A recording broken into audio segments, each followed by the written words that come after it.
Welcome back to the Legion training series. In today's training, I want to talk about proposals. How do we access proposals? How do we create proposals? How do we manage proposals? And then also discuss how we do the same with the various financing options that we'll have available inside of the platform. So to begin, I want to quickly go in and show you how to create a proposal for a new client. Okay? Multiple ways to do this. We're just going to work with this individual here, Corey McClellan. As we click on that, you'll notice that we have two proposal buttons. Now, this proposal button right here, if I click on that, that's going to show me any past proposals that I've created, okay? If I've done multiple proposals for this individual already, they'll all be listed here and they are clickable in that view there, where again, if I click on those, it's going to drive me right into that proposal at that time. Okay, notice that again, I don't have any here under this client currently. The proposal button to generate a new proposal is down here in the bottom right corner of this view. And as I click on that, you'll notice that it then launches me into the energy consumption page. Okay, from here you'll notice that I have the ability to come in and scan a power bill. Obviously this is the first thing that I need to do as I move through that portion of it, so the energy consumption. So I'm quickly again going to come in. You've seen this in another video. I'm going to scan that power bill, enter in a value for the actual month that I'm working with, and then I have my actual spread over here on the left as far as what that consumption is. Okay, I then follow the flow along. Obviously at this point I need to do either a simple system or an advanced drawing. For the sake of time, I'm going to do a simple system here just so we can move ahead. Again, we have details on all of this in other videos, but I want to spend the time showing you how to get to an actual proposal. Okay, the next tab obviously is adders and incentives. Again, another video on those. How do we use and work with those?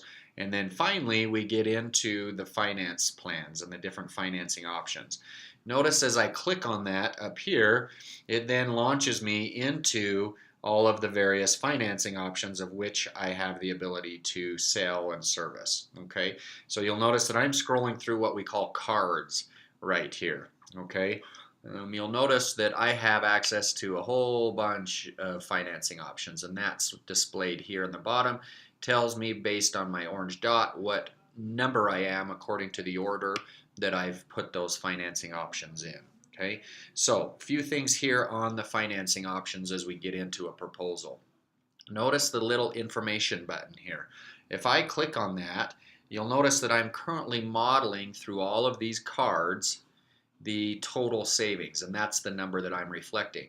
Maybe I want to show just combined payments. And so as I click on combined payments, that then changes what I'm showing on all of those individual cards. So depending on what is most important to the consumer, that's what I'm able to reflect as I go through the various financing options, of which again I have a part. Okay, now I can change and go through a number of different types of things that I want to model, right? Be it solar loan payments, be it incentives and cashback or interest rate and so on and so forth. And so I can model all of those for the customer depending on what they want to see. The other view that I have access to is right here in the grid view. And as I open that up, you'll notice that it just gives me a side-by-side comparison with all of the data points that I have there. So again, depending on the view that I want to show to the customer, I can go back and forth between the grid view and what we call the card view. Okay, now you'll notice the settings cog right here. The settings cog, if I open that up, that's somewhat hidden, and that's by design. Here is where you can come in and change a number of the knobs and levers and data points that you may want to. Whether a customer is looking over your shoulder or not, you decide whether you want them to see all of the information that they have here. But again, a lot of those data points that are going to help you to get to the right number with that customer are going to be set here. A lot of these presets are just that. They are set, preset. They don't change unless you manually come in and change them. But those are available here. Again, if you're out on the fly and need to make some tactical changes with data points that you're working with here. Okay. All right, so finally I'm going to go back to the card view up here. So again, I'm going to switch back from the grid view, and we'll just choose a loan. It doesn't matter which one. We'll choose this Service Finance loan right here, and we're actually now going to build a proposal. So I'm going to click on Build Proposal. It's then going to take all of that information from the consumption that I generated, as well as the information on the customer, and then obviously the design and array information as well. Okay. Notice that as we get to this proposal, we're then launched into what we call an HTML proposal. We have the dynamic information for the consumer, as well as myself being the sales individual or the closer, or whoever may be working with this client at this time. Okay. Notice that I have all of the data points that are dynamic according to what we created in our quick demonstration there. And we do give you the ability inside of this HTML proposal to change the annual utility inflation rate. Notice that as I do, let me scroll up a little so you can see the changes. It's then going to change the numbers accordingly. So again, we don't know what that's going to be moving forward. Let's say it's 3%. Well, then the model is going to change a little bit. As I send this to the customer, they have that same ability to change that according to what they think that might be, obviously reflecting those changes in those numbers. Now, I talk about sending this to the consumer. At any time, I can come in and I can share this with whomever I would like. You'll notice as I click on the share icon, it gives me the ability to share it in multiple ways. If I were to choose email at that point, it then takes that link to that HTML proposal and allows me to send that again to whomever I'd like. Maybe it's a back office, maybe it's the consumer. Again, that's left up to you. Now, automatically, whoever is logged in and building that proposal in the way that I just did so, they will have an automatic email sent to them for this individual here. Okay, I won't show you, but literally in my inbox already I have the proposal because I've generated that proposal for them. It's in my inbox as a link that will allow me again to do with it whatever I would like. Okay, all right, finally at the end of the proposal, you'll notice that as we scroll down, we do have the ability to sign the proposal. Many of you have probably seen this functionality before. As I click on tap here to sign, it does then bring up an image of whoever is signing that document.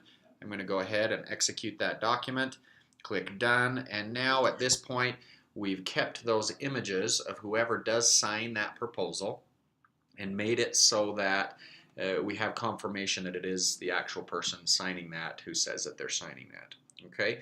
Now at this point, with our partner finance companies, Service Finance being one of those, we do have the ability to actually go in, confirm, and apply for the actual loan. So we take it a number of steps further from proposal all the way through loan approval and signatures on those loan docs right here on the iPad. Okay, so again, if I click confirm and apply on this at this point, you'll notice that again I'm now inside of the Service Finance portal. I enter in the other data points that I need. I click apply online, and again I can go all the way through signature of those loan docs inside of this with those finance partners of which we have partnered. Okay, all right, so I'm going to go ahead and cancel that, come back here to this screen, and now from here I want to take you through a couple of other places we can access proposals without having to go through all of these individual steps to get there. Okay, so I'm going to simply close out right here. Notice again Corey McClellan. So I'm going to go ahead and close out, and you'll notice that now as I go into my proposals in here, I'm going to have access to all of the proposals that I've generated. Here's Corey McClellan. Here's others that I have done proposals for in that individual territory. Okay, so again, at that view, I can see and access very quickly any of the proposals that I've generated at that point. Okay, as I go out of the territory and into the organization level, if I click on proposal, it's then going to generate a list of all of the proposals inside of that organization that we've created. Okay, if I scroll to the top, I can simply search by an individual. If I know where they are, I know the name, I can again search them even at the organizational level. Okay. Finally, what I would like to show you is inside of the CRM. Now we're going to have a detailed video on the actual CRM and how this works. But again, I can come in and I can search for individuals here inside of the CRM. So we made this a first-class citizen here in the main menu so that it makes it, again, very, very easy for you to go through and find whomever you're looking for without having to go through the organizations and the territories and then into the actual proposals themselves. This allows you to search for whomever you would like and have access to them. Once you click on any of these, it then gives you, again, the opportunity to have all of that information on them and to drill down certainly much further based upon what you're wanting to do with that customer at that time. Okay? All right. Finally, what I would like to do is to come back into the map view and show you how we can work with the individual financing options. Again, if you remember, I had a myriad of financing options in there, obviously way too many to where I could potentially confuse the customer. But I want to show you how you manage those financing options. So those of you that are owners inside of your organization, this is mainly for you, again, to work this for your organization. But if you come here to the three-dot menu and click on Org Settings, you'll notice that as I scroll down, I have inside of my settings finance options. So I'm going to go ahead and click on that. Notice that I have all of the various financing options available here, and there are a lot of them. Some are turned on, some are turned off. It just depends on what I have for that organization. So literally at an organization level, I can turn all of these on or off very, very easily just by simply turning the knob right here. Clicking on this, it says, you know what? We're going to turn that spruce loan off and make it so it's not available for anybody in my organization. I can limit that to 1, 2, 5, 10, 15, however many options I want to have available for my users, I can have that there. The other thing I can do is if I come over here on the 3 bars and click on that, I can literally take and move in order of priority where I want a given loan to surface. So again, if I want my sales individuals to see that loan as what looks like it would be the number 3 loan surfaced, certainly I can do that and change that here and have that be affected all the way through the actual organization. So if you have additional financial organizations that you're working with and you don't see them in this list, that does require a simple phone call to us at DataReef. We then can add that information for you. Doesn't take long. Once that's added into the back-end services, it allows you to have access to it in the ways that we've shown you in the video. So that's it for today. That's proposals and the financing options and how to work with and manage both of those. We certainly appreciate your time and look forward to seeing you on the next video. Thanks and have a great day.